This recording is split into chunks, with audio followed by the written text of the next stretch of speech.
In my former life, I used to work in insurance. There I am. And if you're wondering who the handsome young man is next to me, that's Pope Benedict XVI. Now, this photo is from my days in Rome. I did a master's in Bible studies. But before going to Rome, I did 1 year of preparation in order to do this master, which is quite tough. And during that year, I couldn't work full time. So I was given a part-time position. And that position was as a chaplain at the hospital. Now, what does that mean? It means that I was there to give spiritual support to the patients and medical staff. If you were Catholic and wanted communion or confession, I do that. I would accompany people in their passage through the hospital. Mainly, it meant me walking around in a white jacket, pretending to be a doctor. Now, was I prepared for this job? Absolutely not. I was 27 years old, and I had to spend a whole morning every day for a year in a hospital around so many sick people. I was absolutely not ready. So this year for me was a year of growth, of many lessons. And I remember early on one day walking into one of the infirmaries in the hospital, lots of beds.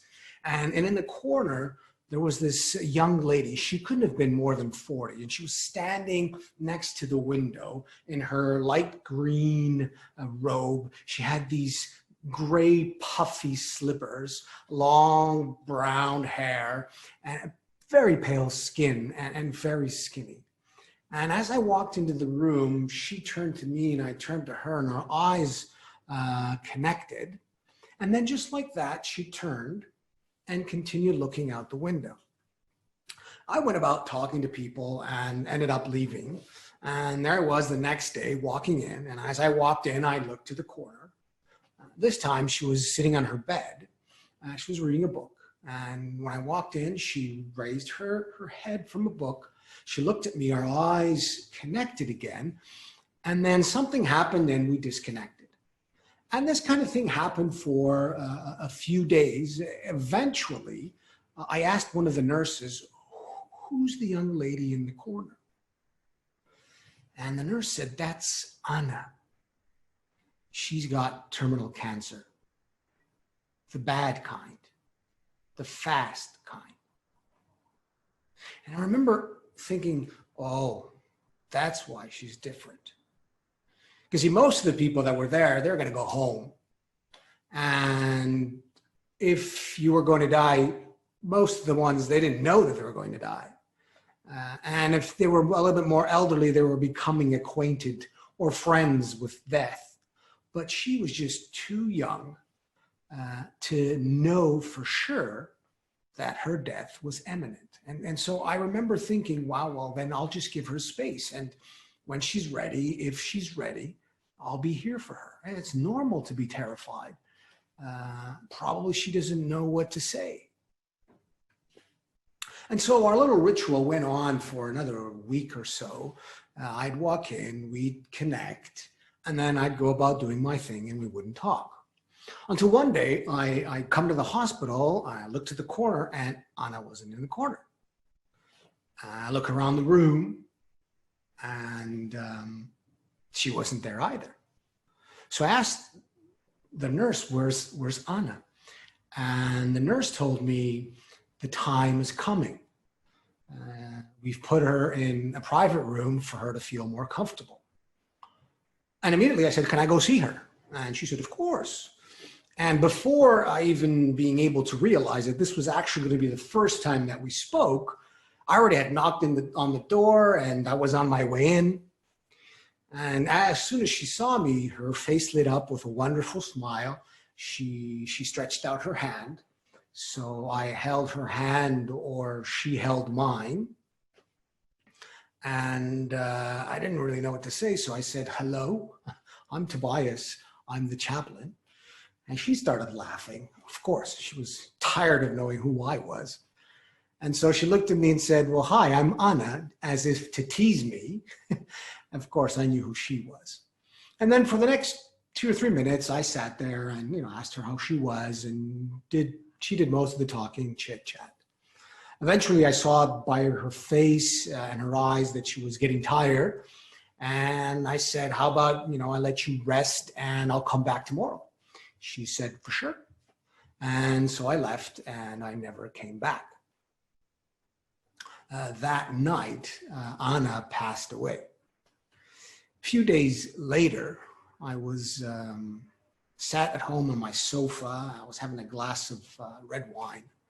And I was thinking about this interaction with Anna, and something was off. When I walked in, she seemed totally ready. She smiled.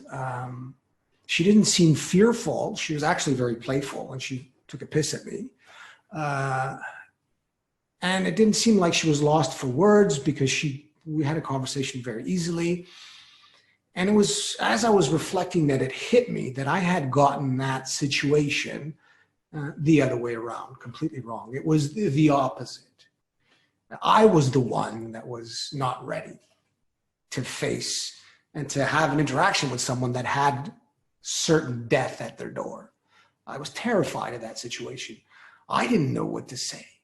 I wasn't ready. And it was then that I realized that when I was ready, she was there for me. So Anna taught me one of the biggest lessons of that year working in a hospital, which was when I face situations that are different, that are new, that are awkward, she taught me to take a step back and look at myself.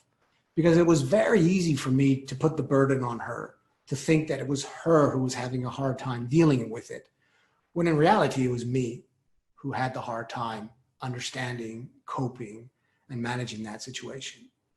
And so the same way that I did that evening, I'll do tonight. I'll raise a glass of wine to Anna, not only to that Anna, but to all the Annas in our lives.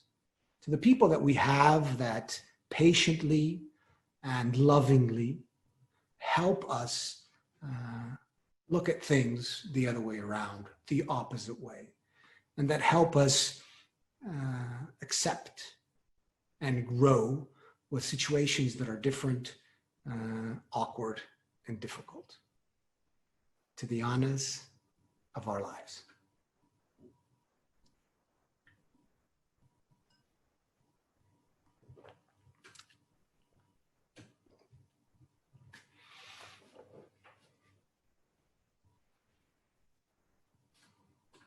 You're muted.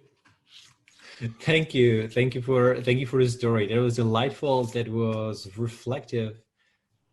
That was really quite profound. Thank you for sharing that one. I'm speechless, Zain. I think you will need to. I'll pass to you to ask the question, and then I'll be able to continue the conversation. So I'm so speechless that I forgot to write any questions myself. What I thought best would be in this case is to just let our audience ask these questions. I'm going to share the screen, and you can go to Menti and you can ask a question to Tobias. I think that would be the. How people do that, Lukas? Just a little parenthesis. I never claim to be a badass trainer or a badass coach.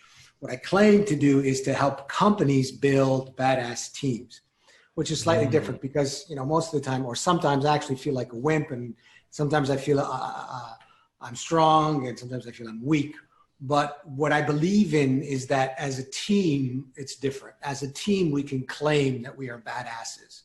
And by that, I mean that we're working with teams that are a safe environment. They're safe, they're structured, they're demanding, they're winning teams, and also they're very fulfilling and rewarding.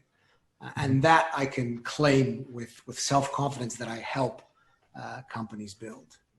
Thank you very much. Thanks for the correction. That makes even better sense. To follow up on that, so I'm really wondering, with your previous experience of being a chaplain and now you're a trainer or communications coach, I imagine there are many ways in which you can build on that past experience in your current occupation. Do you have any examples of that? Because I imagine that you are aware if there is something like that happening. Yeah, at the beginning, I didn't tell anybody. I was terrified. I used to think, no, what is being a priest or have to do with business and with companies and with trainings. So I would hide that bit. And then one day doing a retreat, and Florian was also there and other colleagues, I shared it with the other people in the room, and they said, "You're crazy. This is fantastic." And so since then, naturally I share the stories that I was very lucky to have been exposed to. And you're right, it's a fantastic compendium. It's like a movie library, because one of the good things about being a priest, a taxi driver, and a bartender is people tell their lives to you without even noticing, right? And so you get to see the inside of humanity. And you get to see, I was lucky to see that, we click, we're different on the outside, but there's lots of things that are similar on the inside. We're all children. We all grew up. We all fought to find a place. And so these stories from many people from different places really helped me in creating an environment that is safe and creative, a ground for creativity for teams and individuals to grow. Mm-hmm. Did you ever?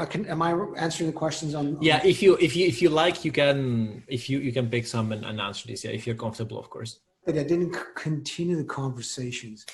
That's a great question. I have never asked myself. I will ask it now.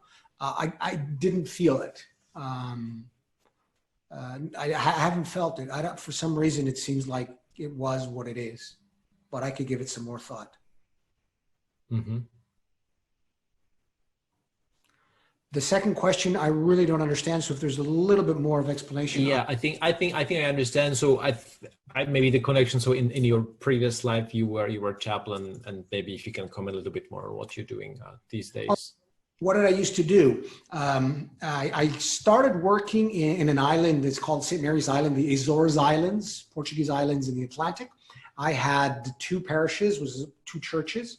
I taught at the school from kindergarten to grade 12. And then I led the center, so the whole logistical part, administration, taking care of employees, lighting. I did that for 3 years.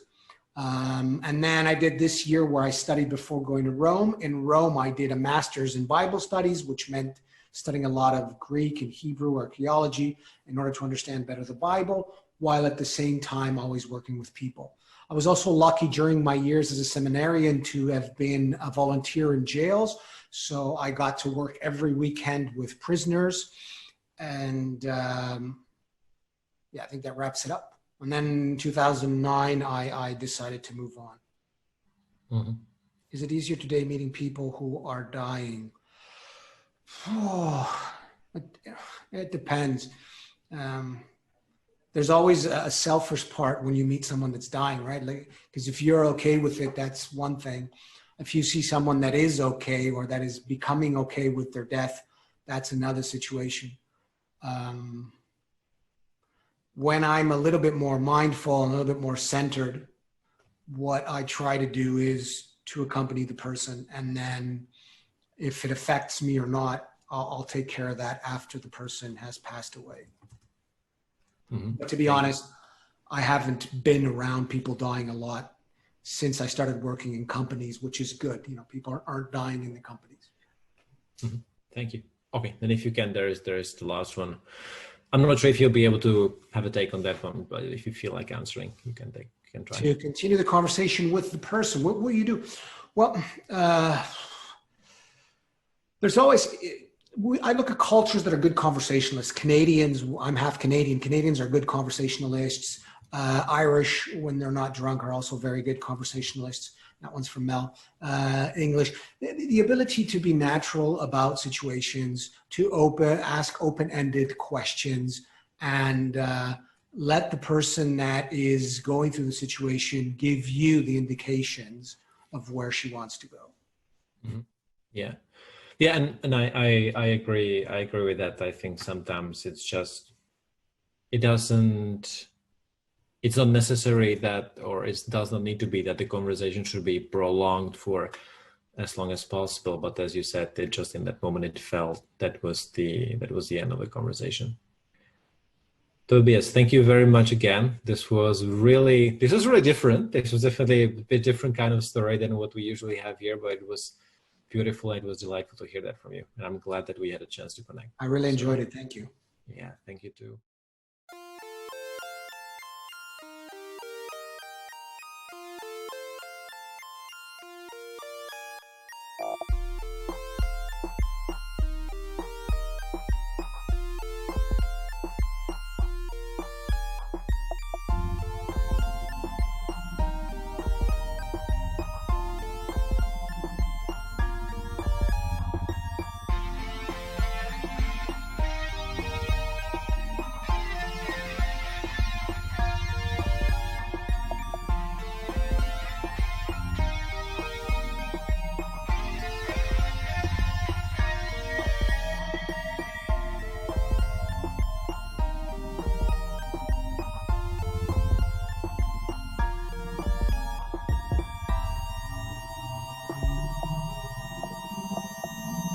Now for something completely different.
And now for something completely different.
And now for something completely different.